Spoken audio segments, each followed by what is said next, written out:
ونستعين أما بعد فأعوذ بالله من الشيطان الرجيم بسم الله الرحمن الرحيم وننزل من القرآن ما هو شفاء ورحمة للمؤمنين ولا يزيد الظالمين إلا خسارا وإذا أنعمنا على الإنسان أعرض ونأى بجانبه وإذا مسه الشر كان يئوسا صدق اللہ العظیم۔ آپ حضرات بڑی ہمت کر کے آج اس مسجد میں پہنچے ہیں۔ میں سمجھتا ہوں کہ بابا جمشید اگر زندہ ہوتا تو آج وہ بھی موجود ہوتا۔ آج وہ ہم میں نہیں ہے، لیکن ہم سب مل کر اس کو ایصال ثواب تو کر دیں تاکہ اس کی قبر میں اطلاع ہو جائے کہ جس مسجد کو میں نے بنایا تھا اس مسجد کو آج اللہ نے آباد کر دیا ہے۔ 3 دفعہ قل هو اللہ شریف پڑھیں اور 1 دفعہ سورۃ فاتحہ پڑھیں۔ بسم اللہ الرحمن الرحیم قل هو اللہ احد اللہ الصمد لم یلد ولم یولد ولم یکن له کفوا احد۔ بسم اللہ الرحمن الرحیم قل هو اللہ احد اللہ الصمد لم یلد ولم یولد ولم یکن له کفوا احد۔ بسم اللہ الرحمن الرحیم قل هو اللہ احد اللہ الصمد لم یلد ولم یولد ولم یکن له کفوا احد۔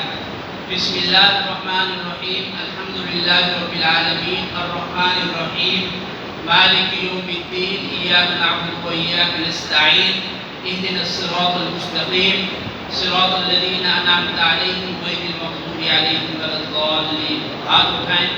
اللہ تعالیٰ جو کچھ ہم نے پڑھا ہے اسے قبول فرما، نبی کے صدقے قبول فرما، حسنین کریمین کی شہادت کے صدقے قبول فرما، میدان کرب و بلا کے شہداء کے صدقے قبول فرما، صحابہ کرام کے صدقے قبول فرما، اور اس کا ثواب سیدنا آدم علیہ السلام سے لے کر جناب رسول اللہ صلی اللہ علیہ وسلم تک سارے نبیوں تک پہنچا، سارے نبیوں پر ایمان لانے والے مسلمانوں تک پہنچا۔ نبی علیہ السلام کے صحابہ، تابعین، تبع تابعین، ائمہ مجتہدین، محدثین، علماء، صلحاء، اتقیاء، طلباء، اولیاء، پیران پیر، غوث، قطب، ابدال، عامت المسلمین والمسلمات تک سارے مسلمانوں تک پہنچا۔ یا اللہ خصوصاً بابا جمشید کی قبر کو جنت کا باغ بنا، قرآن کا نور عطا فرما، مسجد کی شفاعت عطا فرما۔ یا اللہ ہم نے بھی مرنا ہے، اگر سیدنا حسین شہید ہو گئے ہیں، آج وہ تیرے پاس پہنچ چکے ہیں، وہ ہمارا فخر ہے کہ شہادت حسین اللہ ہمیں نصیب فرما۔ یا اللہ ہمیں شہادت والی زندگی نصیب فرما، شہادت کے والی موت نصیب فرما۔ یا اللہ بابا جمشید کی یہ خدمات اللہ اس کو قبول فرما، آمین برحمتک۔ آپ حضرات کے علم میں ہو کہ آج پاکستان کے بہت بڑے خطیب اور خطیب ابن خطیب سید عبدالکریم شاہ مرحوم کے صاحبزادے اور جانشین حضرت مولانا سید عبدالرشید ارشد صاحب آ چکے۔ آپ خوش بخت لوگ ہیں کہ جہاں شہداء سید تھے آج ان کی شہادت بیان کرنے کے لیے بھی سید آ چکا ہے۔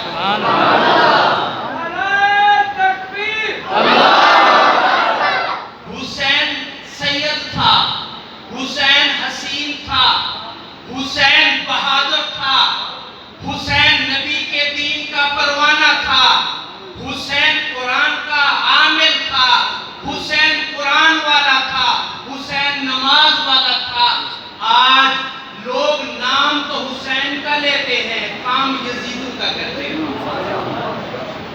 حسینی بننے کے لیے نمازی بننا پڑے گا، حسینی بننے کے لیے قرآن کا حافظ بننا پڑے گا، حسینی بننے کے لیے نبی کے دین کے لیے کرب و بلا کی طرح ہر جگہ کٹنے کے لیے تیار ہو کر دنیا کو پیغام دیا جائے گا کہ قرآن کی توہین برداشت نہیں کریں گے، نبی کی توہین برداشت نہیں کریں گے، اہل بیت کی توہین برداشت نہیں کریں گے، مسجد کی توہین برداشت نہیں کریں گے، صحابہ کی توہین برداشت نہیں کریں گے، داڑھی اور پگڑی کی توہین برداشت نہیں کریں گے۔ میں کیا بیان کروں؟ مجھے تو افسوس ہے کہ لوگ مجھے ڈراتے ہیں ماسک پہنو، کرونا آ گیا ہے۔ میں کہنا چاہتا ہوں کہ کرونا کا علاج بھی قرآن میں موجود ہے۔ میں نے آپ کو قرآن سنایا، وَنُنَزِّلُ مِنَ الْقُرْآنِ مَا هُوَ شِفَاءٌ وَرَحْمَةٌ لِّلْمُؤْمِنِينَ وَلَا يَزِيدُ الظَّالِمِينَ إِلَّا خَسَارًا وَإِذَا أَنْعَمْنَا عَلَى الْإِنسَانِ أَعْرَضَ وَنَأَىٰ بِجَانِبِهِ وَإِذَا مَسَّهُ الشَّرُّ كَانَ يَئُوسًا۔ بابا جمشید بھی دم کرتے تھے نا، جس پہ دم کرتے تھے اسے شفا ہو جاتی۔ بابا جمشید کیا پڑھتے تھے؟ بولو قرآن۔ جو قرآن کے منکر ہیں وہ نہ بولے، جو کہتے ہیں قرآن سے شفا ملتی ہے وہ ہاتھ کھڑا کرے۔ اگر کی زبان سے پڑھا ہوا قرآن اور وہ دم کرے تو شفا ہو جاتی ہے۔ آج میں آپ کو محمد عربی کا غلام ہو کر بخاری شریف کی وہ حدیث سناتا ہوں۔ جناب نبی پاک صلی اللہ علیہ وسلم نے فرمایا قرآن ساری بیماریوں کا علاج ہے، اور حتیٰ کہ قرآن پاک میں ایک آیت ہے جس کو اگر ایک دفعہ پڑھ لے گا مومن تو صبح سے شام تک اسے موت نہیں آئی۔ ایک پیر صاحب تھے، انہوں نے اپنے مرید کو کہا کہ مجھے موت نہیں آئے گی، جب تک میں چاہوں گا زندہ رہوں گا، تو گواہ ہے۔ اس نے کہا پیر صاحب وہ کیسے؟ اس نے کہا مجھے نبی علیہ السلام کا فرمان معلوم ہے، میرا نبی سچا، میرا نبی سچا، ذرا زور، میرا نبی سچا، میرے نبی کا قرآن سچا، میرے نبی کا فرمان سچا، نبی سچی، قرآن سچا۔ اس پیر نے کہا کہ میرے نبی نے کہا ہے کہ جو آدمی اس دعا کو ایک دفعہ پڑھ لے گا صبح سے لے کر شام تک اللہ تعالیٰ اسے محفوظ فرما لیں گے، اسرائیل اس کے قریب نہیں آ سکے۔ تو میرے دادا محترم فرماتے تھے کہ قرآن پاک کی اس آیت کو وہ روزانہ پڑھ لیتا تھا اور کہتا تھا کہ آج مجھے موت نہیں آئے گی۔ اچانک ایک دن اسے موت آ گئی۔ موت کے بعد مرید نے خواب میں دیکھا، پوچھا پیر سیاں خیر تھئیے، اسا دے رامڑا ہا مرنا نہ ہا، یہ کیا ہے؟ آپ سبحان اللہ۔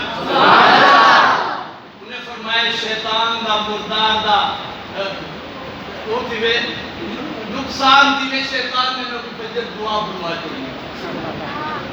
جب تک پڑھتا رہ گیا اون ویلے تک اسرائیل میرے قریب نہیں آیا۔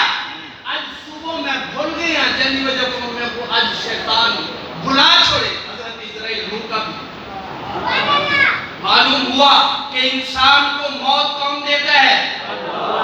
زور سے کون؟ انسان کو زندگی کون دیتا ہے؟ انسان کو صحت کون دیتا ہے؟ انسان کو شفا کون دیتا ہے؟ میں کہنا چاہتا ہوں اذا جاء اجلکم لا یستأخرون ساعتا ولا یستقدمون۔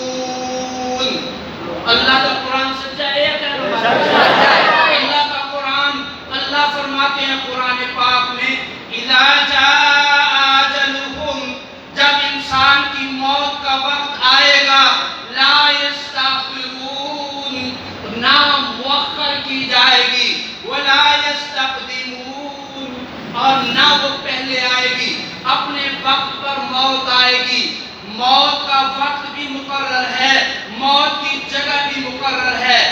خوش بخت ہے وہ نبی کا گھرانہ جو ہمیں سکھا گیا ہے کہ ہمارے مرنے پر ہائے ہائے نہیں کرنی بلکہ ہمارے مرنے پر واہ واہ کرنی ہے۔ دنیا کو بتا دیا موت ہو تو حسین جیسی، موت ہو تو علی جیسی، موت ہو تو حسن جیسی، موت ہو تو شہدائے کربلا جیسی، موت ہو تو حضرت امیر حمزہ جیسی، موت ہو تو حضرت سمیہ جیسی، موت ہو تو حضرت یاسر جیسی، رضی اللہ تعالی عنہم اجمعین۔ اس لیے کہ اللہ ان سے راضی ہو گیا ہے، آج وہ پاک ہستیاں، وہ پاک خون جب اللہ کے دین کے لیے زمین پر گرا تو اللہ نے کہا جب تک تمہارے شہداء کا نام لینے والے موجود رہیں گے اس وقت تک قیامت نہیں آئے گی۔ ہم زندہ ہیں شہیدوں کے صدقے، ہم حسنین کریمین کے دین کے صدقے۔ حسین قرآن پڑھتے پڑھتے اگر وہ تلوار کے نیچے آ گیا، حسین کا گھرانہ قرآن پڑھتے پڑھتے تلوار کے ساتھ ٹکڑے ٹکڑے ہو گیا، تو آج مجھے قرآن کہتا ہے الذین آمنوا وتطمئن قلوبهم بذکر اللہ، الا بذکر اللہ تطمئن القلوب۔ اگر اطمینان چاہتے ہو، اگر سکون چاہتے ہو، اگر شفا چاہتے ہو، اگر صحت چاہتے ہو، اگر عزت چاہتے ہو، اگر زندگی چاہتے ہو، قرآن والے بن جاؤ، تمہیں ساری نعمتیں اللہ عطا فرما دیں گے۔ میرے دوستو، میرے بزرگوں، آج امت جو ہے قرآن سے دور ہو چکی ہے، آج امت جو ہے اللہ کے قرآن کو چھوڑ چکی ہے۔ یہی وجہ ہے کہ آج غربت آئی ہوئی ہے، آج فقیری آئی ہوئی ہے، آج دشمنیاں آئی ہوئی ہیں، آج چور آئے ہوئے ہیں، آج ڈاکو آئے ہوئے ہیں۔ ہم نے تو دیکھا ہے کہ قرآن پڑھنے والوں کو جب چور ملے تو انہوں نے کہا کہاں جا رہے ہو مولوی صاحب؟ تو اس نے کہا میں خزانہ لوٹنے جا رہا ہوں۔ چوروں نے کہا ہمیں بتاؤ خزانہ کہاں ہے؟ تو اس نے کہا میرے پیچھے پیچھے آ جاؤ، اکٹھے چلیں گے، اکٹھے لوٹیں گے، جتنی چاہو تم لے لینا، جتنی چاہوں گا میں لے لوں۔ ان کو مسجد کے دروازے پہ لے آئے۔ کہاں لے آئے؟ مسجد کے دروازے پہ لے آئے، اور انہوں نے کہا تمہیں یہ ہمیں کہاں لے آیا ہے؟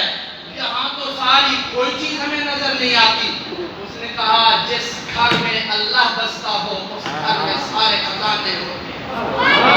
آؤ تم لوگ اس گھر میں سجدہ کرنا تمہارا کام ہے، سجدے میں اپنے رب سے دولت مانگنا تمہارا کام ہے، مالا مال کر دینا میرے اللہ کا کام ہے۔ آج جس کی بنیادی ضرورت ہے کہ آج ہم ذلت میں ہیں، آج ہم بیماریوں میں ہیں، آج ہم مختلف دشمنیوں میں ہیں، اس سب کا علاج قرآن میں موجود ہے۔ دولت چاہتے ہو قرآن کے پاس آ جاؤ، صحت چاہتے ہو قرآن کے پاس آ جاؤ، موت سے بچنا چاہتے ہو قرآن کے پاس آ جاؤ۔ میں آپ کو وہ آیت سناؤں، یاد کرو گے؟ قرآن پاک میں آئی ہے ایک آیت، لَقَدْ جَاءَكُمْ رَسُولٌ مِّنْ أَنفُسِكُمْ عَزِيزٌ عَلَيْهِ مَا عَنِتُّمْ حَرِيصٌ عَلَيْكُمْ بِالْمُؤْمِنِينَ رَءُوفٌ رَحِيمٌ فَإِن تَوَلَّوْا فَقُلْ حَسْبِيَ اللَّهُ لَا إِلَٰهَ إِلَّا هُوَ عَلَيْهِ تَوَكَّلْتُ وَهُوَ رَبُّ الْعَرْشِ الْعَظِيمِ۔